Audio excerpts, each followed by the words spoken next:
In this video, I'm going to show you a step-by-step guide on exactly how to use the harvester in Farming Simulator 25.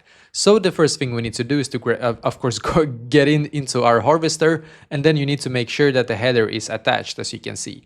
And by the way, you can also lower down the header by clicking on the V button. At least for me it's V, but for you it might be something else. So if you want to be able to lift it again, I have to click on V once again. But basically you can control it like this. So I'm just going to lower it down right here. I think it's perfect. And then I have to click on the B button to be able to turn on harvester. You can see in the top left corner, for me it says turn on harvester, it says B, right? But for you it might be something else. Double check, of course. And now I can start using it right here, as you can see. I can now start harvesting.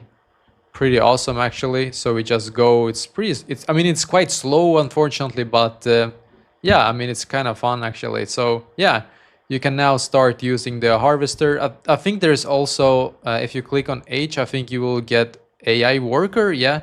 So I'm not doing anything right now, by the way. This is all AI that is doing it right now because I clicked on the H button. So you can also do that if you want to. But yeah, basically this is exactly how to do this.